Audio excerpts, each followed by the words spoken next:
We go.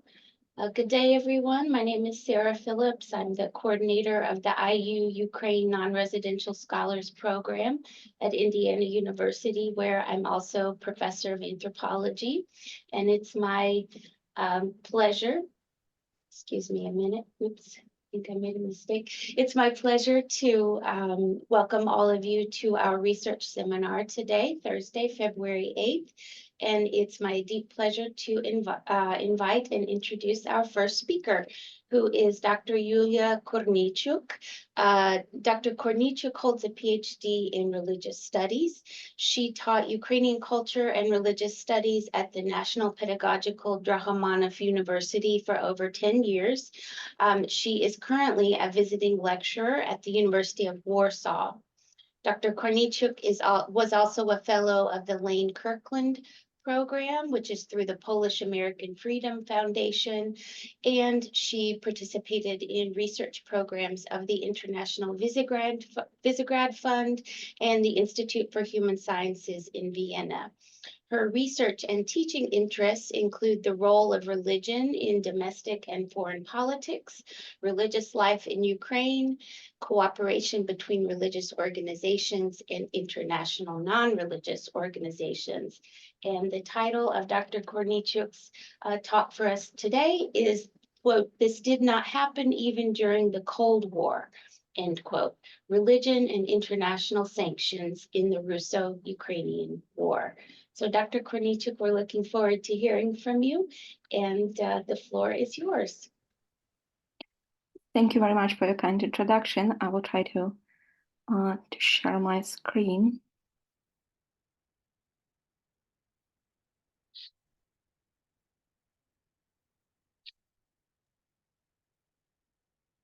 Okay, I hope it works. It works well. Looks great. Thank you so much once again for the introduction and for the chance to speak on this topic, which is in the core of my academic interest, and been in a core of academic interest, has been in a core of academic interest for nearly 10 years right now. And I will probably start my presentation with a trivial thesis that the Russian Orthodox Church played an essential role in preparing the ideological basis for this war, for the Russian invasion and aggression against Ukraine. At the same time, while it was possible to argue with this statement before 2022, after February 24, the church position became strictly clear.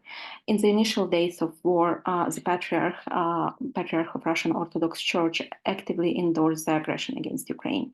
This support manifested in various forms, encompassing symbolic gestures as well as very much practical measures. The former include numerous blessings and collective prayers for the Russian occupation forces and anticipation of the Russian victory. Notably, there were even promises of forgiveness of sins for Russian soldiers who died in Ukraine, a statement that raises many questions from perspective of Orthodox theology and Orthodox doctrine. The range of practical steps is even broader. There are substantial reasons to suspect that the Church utilizes its infrastructure for the forced transfers of Ukrainians from the occupied territories to Russia. This action can be interpreted as an element of genocide of Ukrainians and is currently under investigation of the International Criminal Court. The Patriarch also urged direct donations and collections of aids, of what he calls and refers to as aid, for Russian occupation contingent in Ukraine. It's crucial to emphasize here that we are talking not only about helping for civilian population, it's about help to people who is on the front line, or as you can see from this slide, to SVO special military operation participants. The Church not only collects this such called aid, but also takes pride in going further, such as organizing the production of specific elements of military products, including tactical clothing, plate carriers, and components to those tactical vests for carrying ammunition. The deep involvement of the church in the war compelling the international community to react. And one of the very few forms of such reaction was sanctions. Since the commencement of the full-scale invasion, several states, including the United States and the European Union as a whole, have discussed possibility of imposing sanctions on at least Patriarch and some other high-profile church-affiliated individuals. However, both the United States and the EU lacked the political will to do so. In the end, some countries opted to impose sanctions independently. So the United Kingdom, which was a pioneer here, it was followed lately by Canada, Australia, Czech Republic. A number of restrictions were imposed by the Baltic states, not to mention Ukraine, which had introduced sanctions even earlier. So that's a short introduction. And in my research within this program, I analyzed sanction lists related to the war against Ukraine, in particular cases of sanctions against church leaders and the challenges associated with the implementation of such sanctions. In my presentation, I will briefly talk about why imposing sanctions against church leaders is so difficult, how I worked with the sanction list and what I found in them.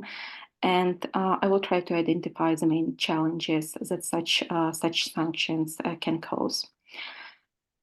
First of all, I'll start from definition just to make sure that we are on the same page.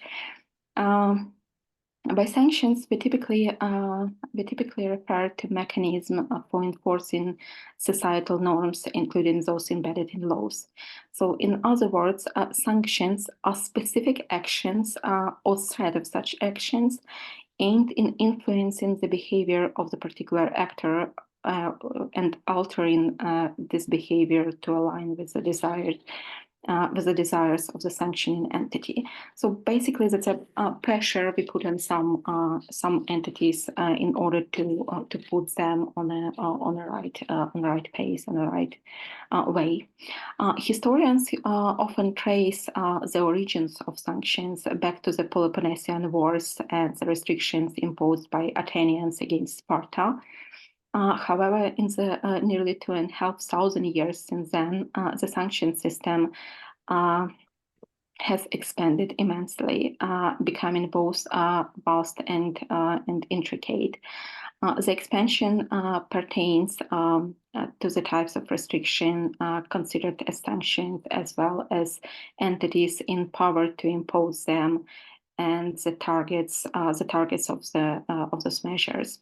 Modern sanctions encompass a wide range of measures, including trade, financial restrictions, limitations of international aid, travel constraints, restrictions on participating in certain kinds of events, for example, sport events or cultural or international exchange, and so on.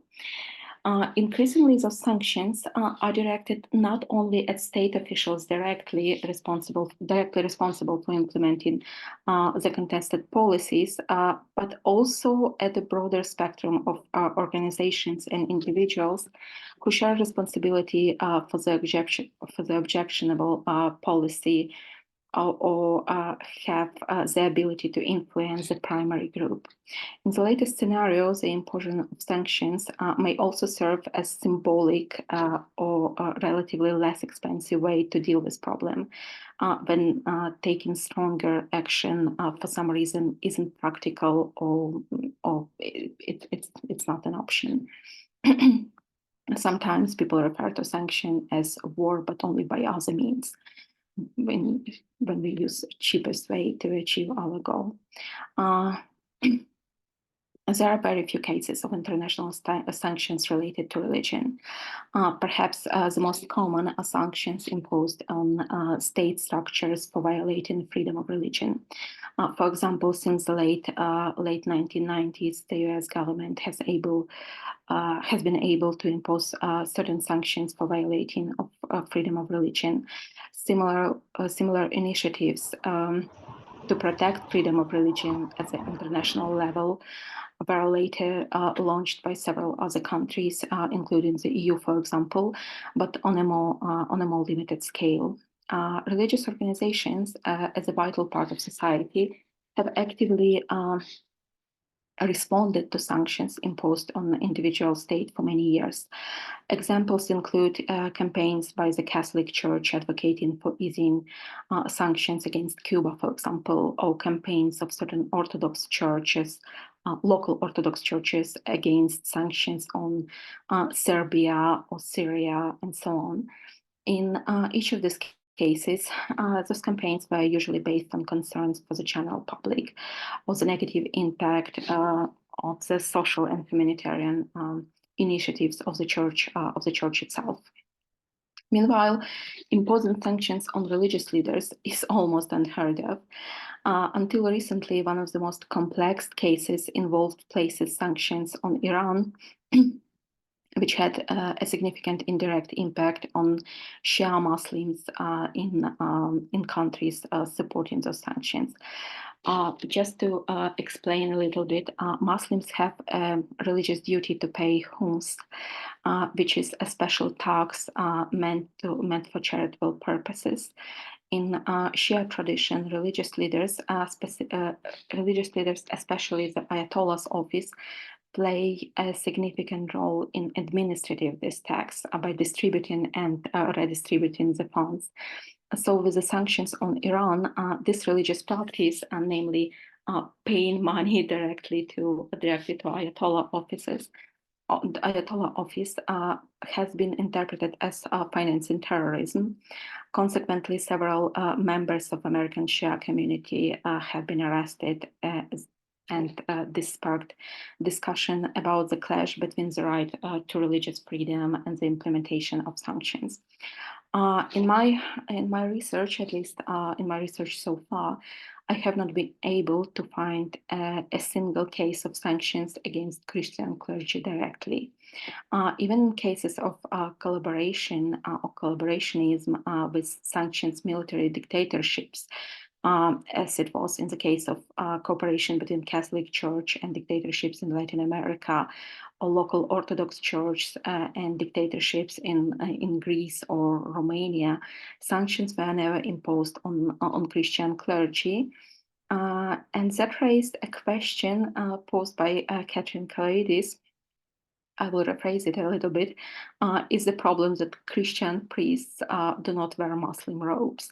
So we definitely have here a certain biases, and for a very long period of time, imposing sanctions against Christian leaders or Christian clergy was a clear taboo in many Western society. For that reason, imposing sanctions against certain representatives of Russian Orthodox Church became such a huge shift in perception, how we see sanctions on the one hand and relations between state and church on the other hand.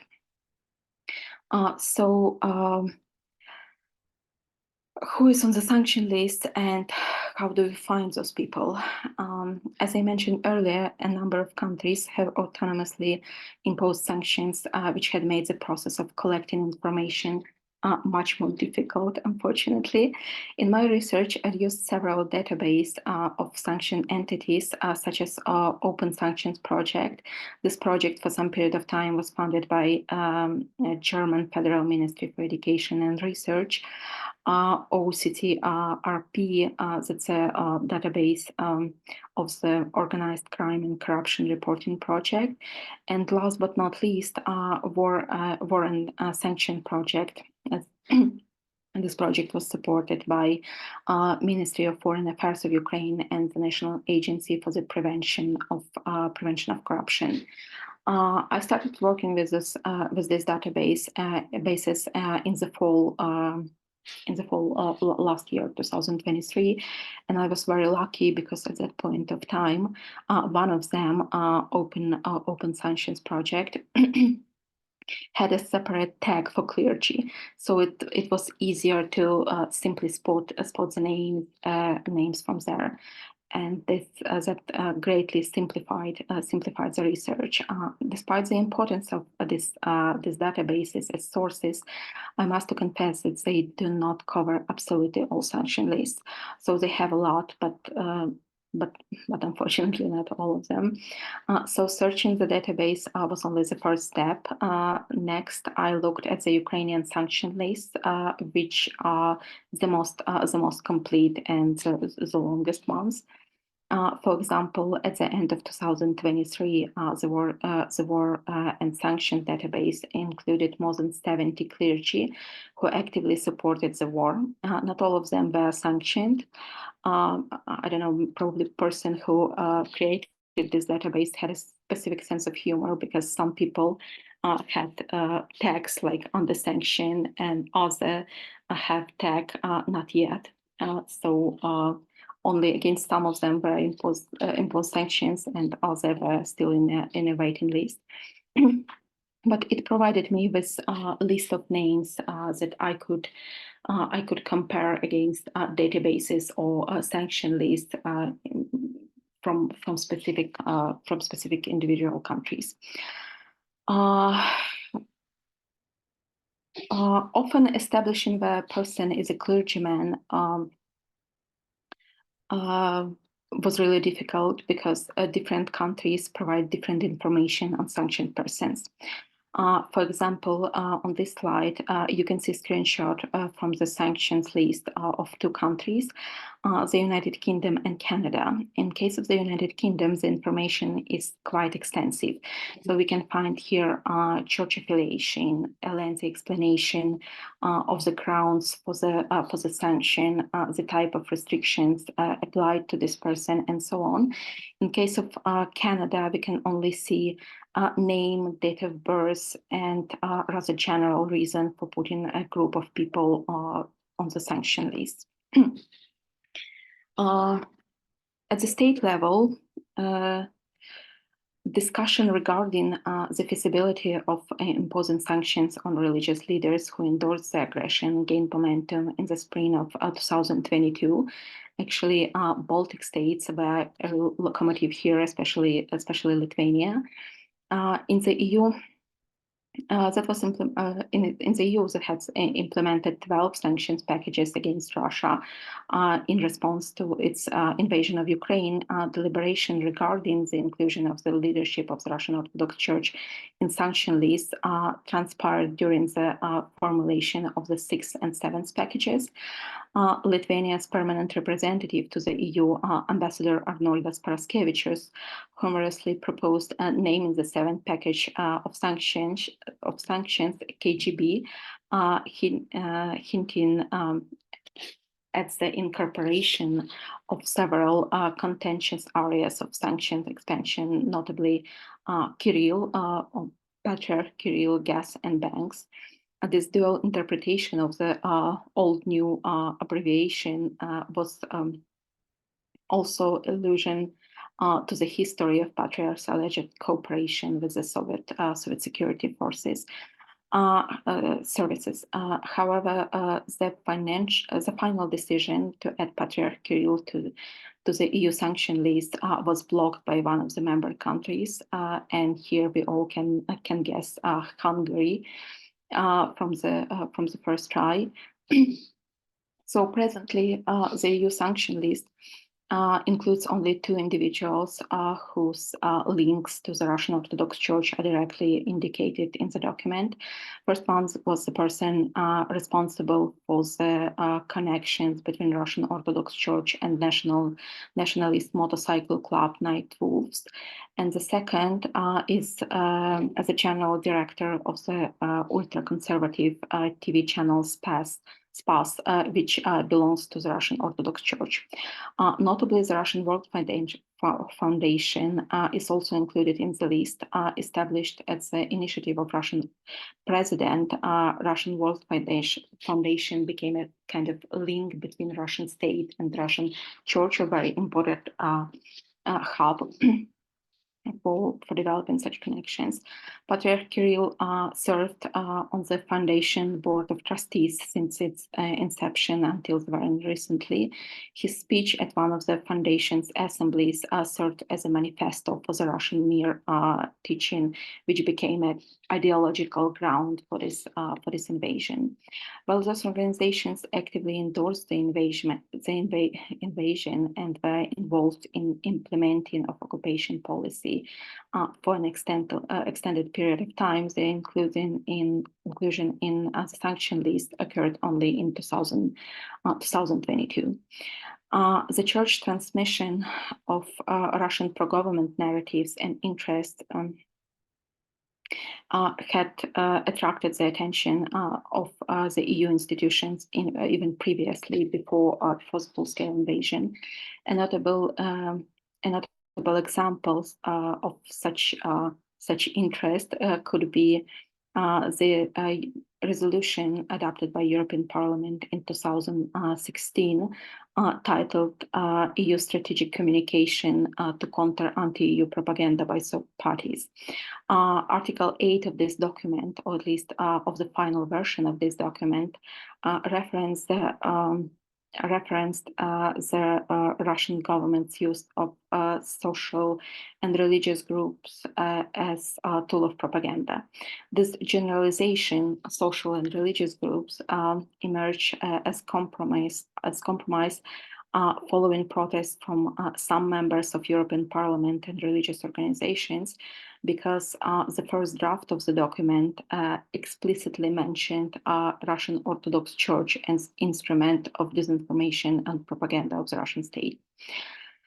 So, returning to the general characteristics of sanctioned individuals, the main church figures featured on the most sanctioned list is Patriarch Kirill himself. Sanctions against him were imposed by the UK, Canada, Australia, Czech Republic, Baltic states, and Ukraine. Notably, in the case of Canadian sanctions, Patriarch is listed among disinformation. I can return to it, I guess. Patriarch is listed among the main disinformation agents, alongside with such prominent Russian propagandists as Olga Skabeyeva, for example, or Maria Zakharova, Arkady Mamontov, and many others. It is interesting that Patriarch Kirill was added to the British sanction list in the same way with Maria Lvova-Belova, the Russian Child's Commissioner who stands accused of orchestrating mass deportation of Ukrainian children and imposing forced Russification.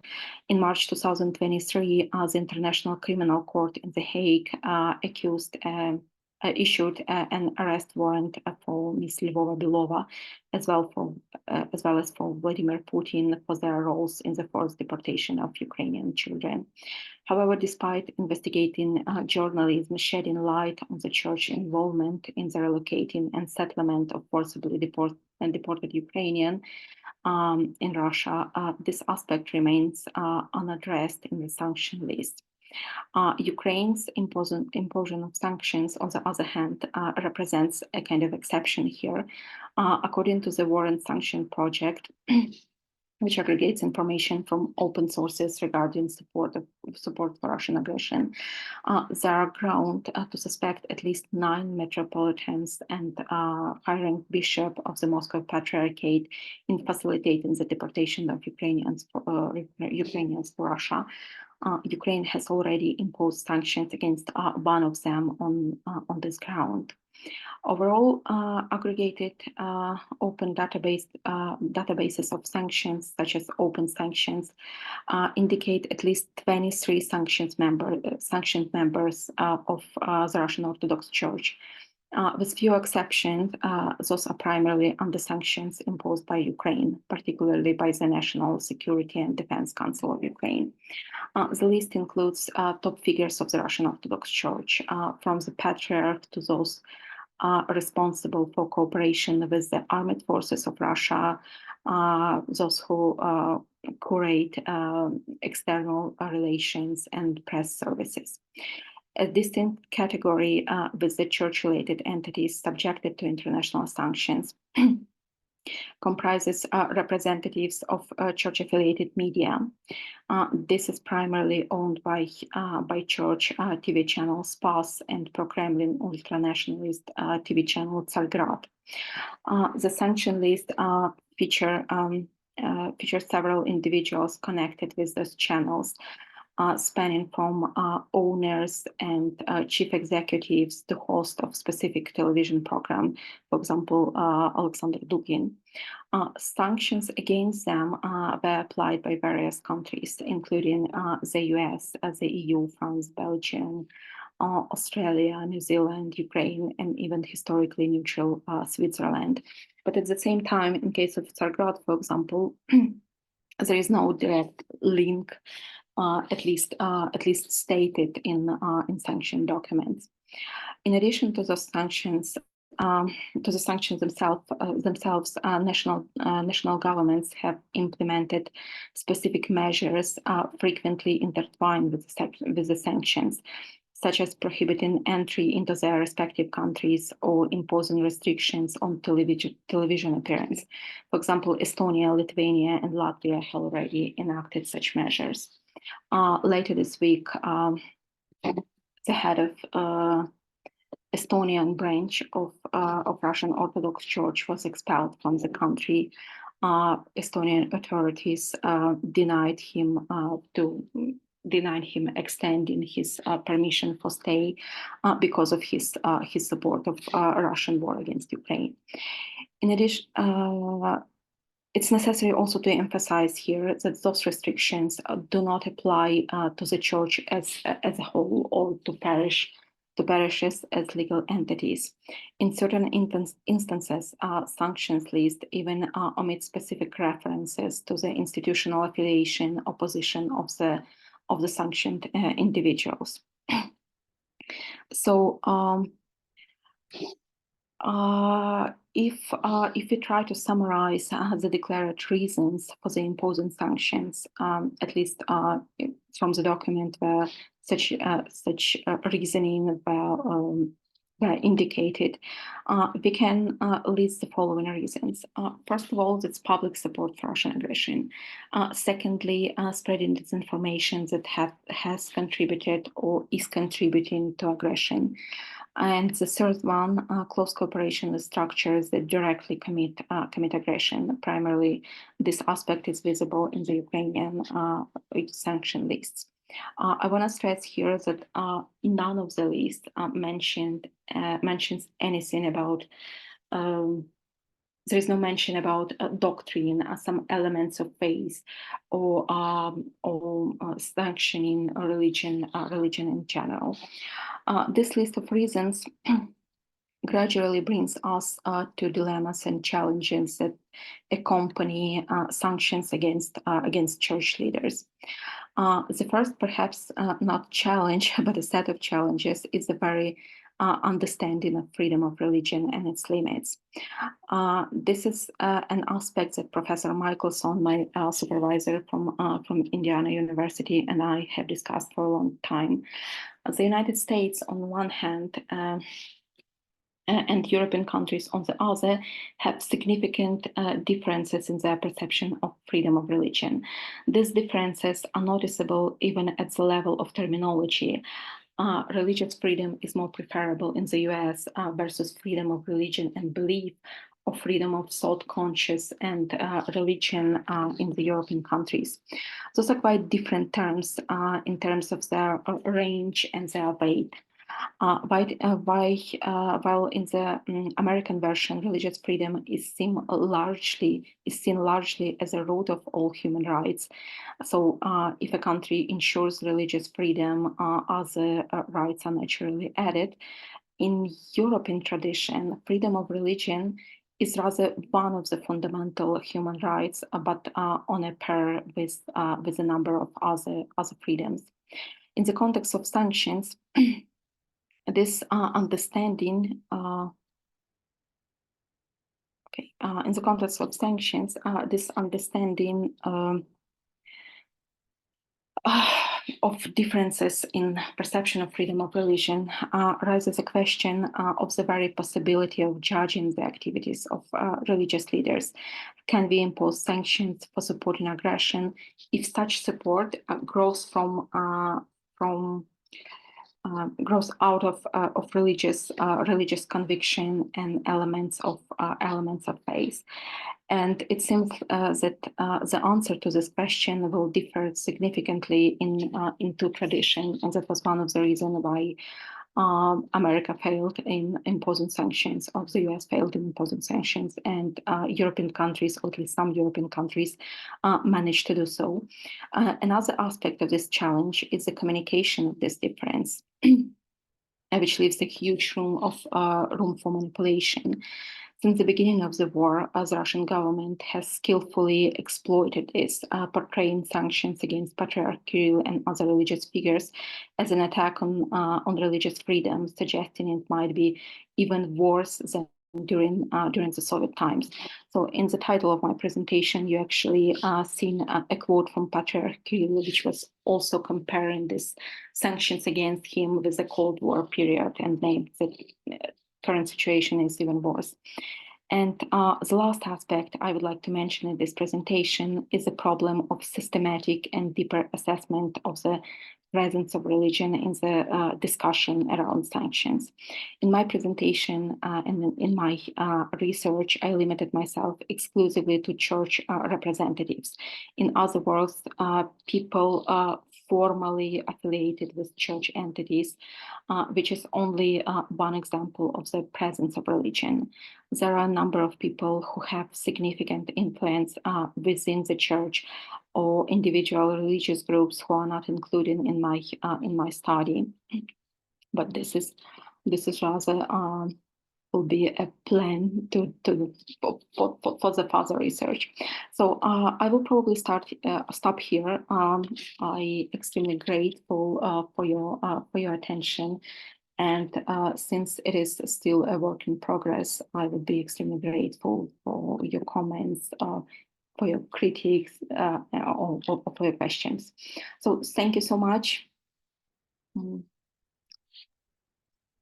I'll be happy to. Thank you, Dr. Korniichuk, for this really thorough and interesting presentation. We welcome questions, comments, discussion from colleagues. Please use the raise hand function if you can, so we can see who would like to contribute to the discussion. We're looking forward to your questions and comments.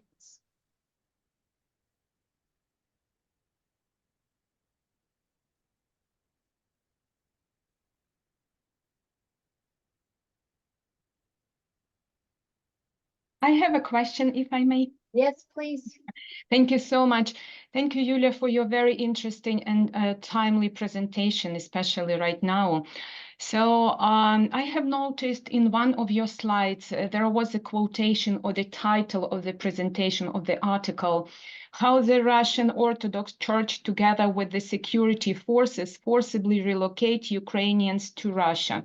Would you be so kind to elaborate a bit more on this issue in terms of relocation and forcibly deportation of Ukrainian children? Are you aware of any situation like this? Have you seen other articles about this, any materials? Would you be so kind to just talk a bit more about this? Thank you so much. Thank you. That's a very interesting research conducted by Russo-Ukrainian War, one of, I guess, think tanks and television agency on this issue of deportations, because it became a really huge issue in relations between Ukrainian government and a number of international institutions. For example, Ukraine still has a conflict with the Red Cross, who also contributed to this deportation, because an element of policy of the occupied of Russian authorities on the occupied territory is that they allowing evacuation only in one direction. So there is no possibility, no option to be evacuated to Kiev-controlled territory, but only to Russian territory. And church here was kind enough to provide their facilities as a kind of temporary basis or hubs for a temporary state of such people. So church accepts those people, and it's usually presented as a kind of charity. But at the same time, from the perspective of international law, it's been partner in a crime, not help as such. And this issue is raised mostly by journalists, investigative journalists, but there are also several groups which came forward with initiative to add Patriarch Kirill as a head of the church to this list for International Criminal Court, because basically there is no difference between Maria Belova and Patriarch Kirill when it comes to investment into these forestry locations.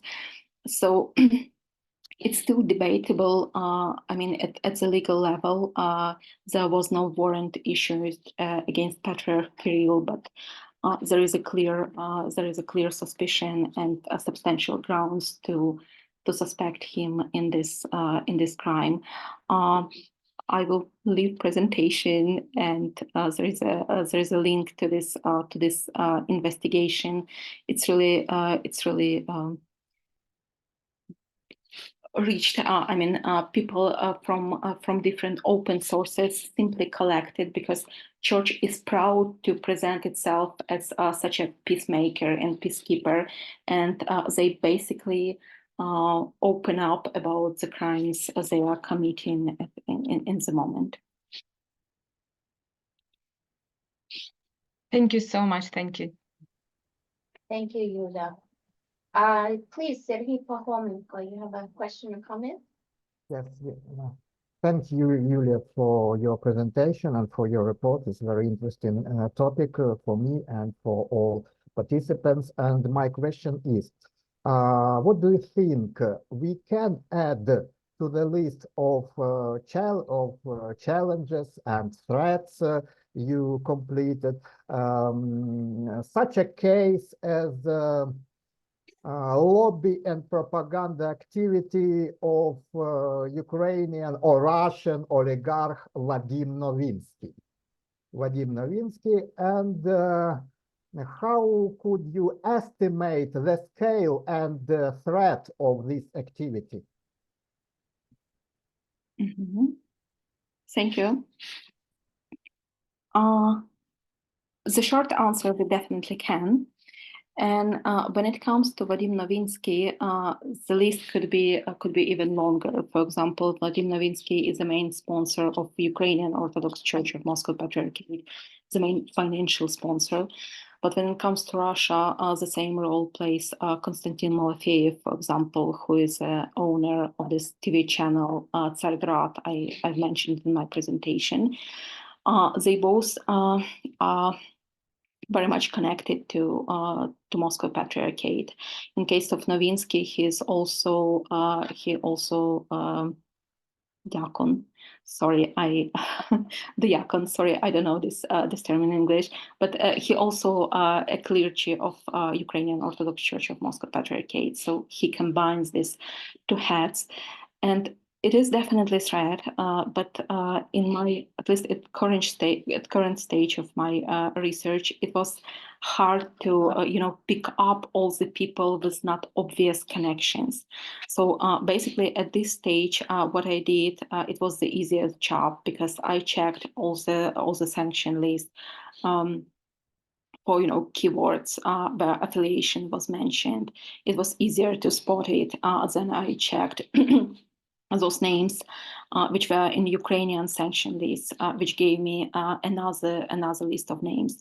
But to spot people like Vadim Novinsky or Konstantin Malafeyev, we need another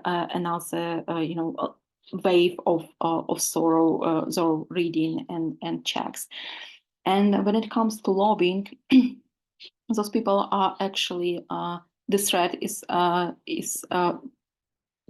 not only significant, I would name it as major threat, because they invest a lot of money into this speculation and presentation of sanctions against religious leaders as this violation of human rights and violation of religious freedom. And both Novinsky, Malafeyev, and a number of other sponsors of Moscow Patriarchate, they have created a number of lobbying organizations, including at the level of the EU. So some of those organizations have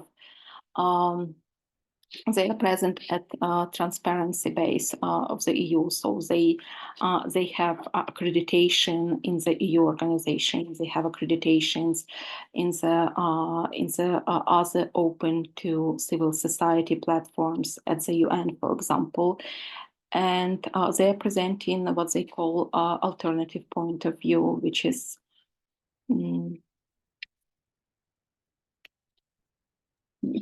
which is problematic to fight with it, because it's they are looking for a kind of gray zones and try to push on the gray zones.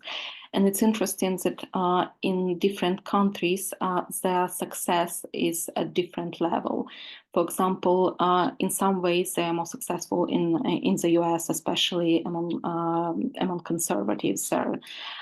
In Europe, it was interesting to create this document I was mentioning about fighting against propaganda in the EU, because some countries were clearly against identifying Russian Orthodox Church or labeling Russian Orthodox Church as instrument of state propaganda. But representatives from other countries, as from Poland, for example, or Czech Republic, they simply in their amendments they were suggesting that we need a longer list. For example, from my country, I can give you this is my top 10.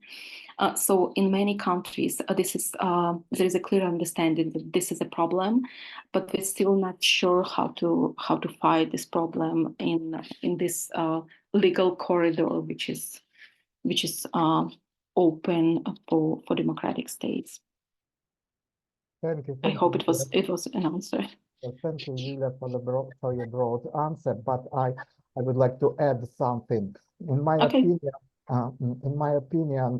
Novinsky propaganda has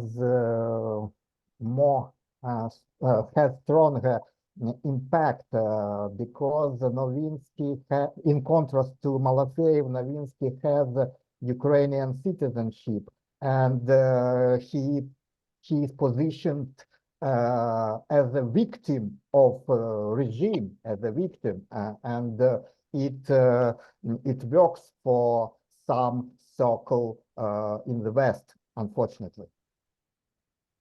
Yes, definitely. I'm totally agree with that. And citizenship, it's another aspect which I had to leave out of my presentation because of the limited time. But this question of sanctions and how we understand sanctions and their necessity, it also opens this huge debate on how do we understand citizenship, how church and state understand citizenships. Because mostly when churches protest against imposing sanctions, for example, in Serbia or Syria or Cuba, their main argument is that you harm regular people. You can't harm regular people, so please fight against government and not against people. But from perspective of democratic state, they're not just regular people; they're citizens. They're the most powerful, the most powerful entity inside of the state. So. Church here usually takes the easier way, but with citizenship also I named a few measures in my presentation, a few sanctioning measures, but an element of Ukrainian sanction is actually stripping of citizenships, which also creates a huge debates around it, how Ukrainian state can do it, and how Ukrainian state can impose sanctions against its own citizens, even without stripping the citizenship. So it creates a kind of new set of problems regarding to citizenship. I totally agree with that. Thank you. Thank you. That was an excellent discussion. Iuliia, I might ask you to unshare your screen just so we can see one another a little better. Other questions, comments, points for discussion from colleagues? I have a follow-up, Pani Maria. Please. You're muted, Pani Maria. We didn't hear you. Okay. Pani Svetlana, please continue your question. I have a very quick question. I have just the follow-up questions to Serhiy questions. Pani Iuliia, probably the last of your slides, you are discussing the challenges to the different understanding, freedom of religious freedom, and you mentioned communicating differences in understanding. But I think that probably one of the biggest issue right now here in the American society, and I'm facing right now too, is absolutely reckless and illogical Russian propaganda in that issue. And you haven't addressed this, you haven't included this into your slides, so could you please elaborate a bit more and talk about this? Thank you. How to fight Russian propaganda regarding religious freedom? That's, I guess, a question on $1 million. Exactly. Because that's not only a problem inside of the US. That's a problem. The EU, for example, was fighting for a long period of time. In 2016, when EU adopted this resolution, European Parliament adopted this resolution on fighting propaganda. They decided to use, traditional way. They created a special task force fighting propaganda. It's very interesting resource. They have a website called EU versus Disinfo. Basically, what they are doing there, they are creating a hub with specialists from different countries, not only Western countries, not only Northern America, but also Southern Europe, especially Balkans, when Russia has a significant influence, or Eastern Europe, and they simply picking up disinformation theses and provide people with alternative information, fact-based information. The problem is that, as you mentioned in your question, it's not always rational debates. People simply feel that way, and propagandists use different tools to push on where it hurts. So there are attempts to fight it, but I'm not sure that this is the most effective tools to fight propaganda. But in case of this resource, EU versus Disinfo, they have nearly, I'm afraid to be mistaken, but somewhere nearly 15 or 17,000 of different disinformation theses, and it's only for a few years that this hub is functioning. There are only fraction of these disinformation theses on religion, but it's nearly, the last time I checked, it was nearly 200 different messages on disinformation about religion, and most of those 200 different messages was about Ukraine. So it's problem not only for US, EU, or other Western European countries, but also for Ukraine. And there is also a clear correlation between different types of disinformation. For example, people who spreading disinformation about religion, they are most likely to be anti-vaccine, for example, or anti-Western, have other close views. So it's still work in progress. There are certain steps, but I don't have a good answer for that. I'm sorry. Yeah, thank you so much, Iuliia. Thank you, Pani Maria. Thank you very much for your presentation. My question is, or my asking is, your brief description, what is going on between Vatican and Kremlin, because in Ukraine we have a huge discussion around every speech of the Pope Francis, Vatican rhetoric about war in Ukraine. They refuse to use the word war, only special operation, etc. What is it? Mm-hmm. Thank you. Thank you. First of all, there is a difference between Vatican and Pope. On the one hand, Vatican and Catholic Church, or leadership of Catholic Church in general, has a very particular perception of Eastern Europe. And when it comes to Pope Francis, he's from far away. Pope John Paul II was from Poland, so he clearly understood Eastern Europe much better.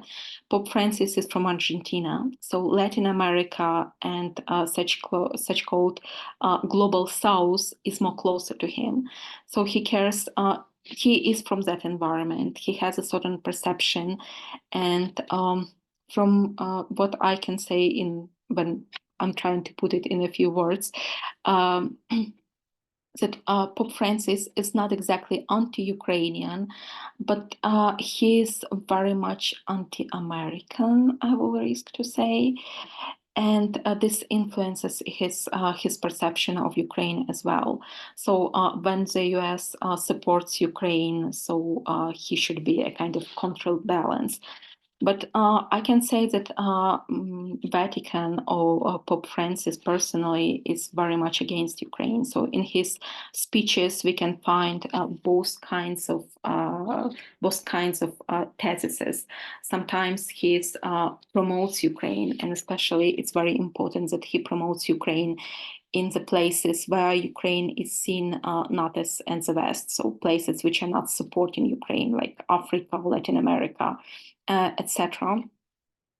But there is a clear problem of communication and problem of historical tradition, because ties between Vatican and Russian Orthodox Church goes back for centuries. Also between 2014 and 2022, Russian Orthodox Church, and especially Patriarch Kirill, they organized an intense campaign to promote Russian perception of what's happening in Ukraine. Patriarch Kirill was addressing in his numerous letters different international organizations, from the UN and organizations for security and cooperation in Europe, to leaders of world states, for example, leaders of J7 or Normandy 4, or even Pope Francis, with appeal to do something with the situation in Ukraine. And Ukrainian community, Ukrainian Catholic Church, Ukrainian Greek Catholic Church wasn't able to provide, alternative information on the satisfactory level. Right now, for the last year or 2 years, I'm not sure for sure, but we have a new ambassador of Ukraine to Vatican, Professor Andriy Yurash, who is who specializes in religious studies, who knows situation very well, and this communication, at least in the recent year or two, it starts changing, but not as fast as we would like it to change. So that's probably a few points I can add to this. But this is another problem, because we don't have satisfactory channels of communication, not only with Vatican, but with number of other countries and other churches. For example, Serbian Orthodox Church is clearly not supporting Ukraine, and the relations could be better. Even with Poland, for example, Poland is very much supportive of Ukrainians and Ukraine, but when it comes to Polish Orthodox Church, you will see the same level of propaganda as it is in Serbia, for example. Even though each Orthodox Church is very much supportive on words and is against the war, but this support is very much limited, and they still promote these Russian messages. So I guess it's work in progress, and we have to simply lupajte skalu, simply work more on that. Sorry, it wasn't probably a satisfactory answer, but that's the best answer I can give it at this moment. Well, this has been a truly enlightening talk and discussion. Thank you so much, Iuliia. I personally learned so much from you. I'm going to have to watch the video again to sort of assimilate all of the information. It's really very interesting. And thank you, by the way, for providing the further resources for us to follow up on. So thanks once again, and I'll stop the recording.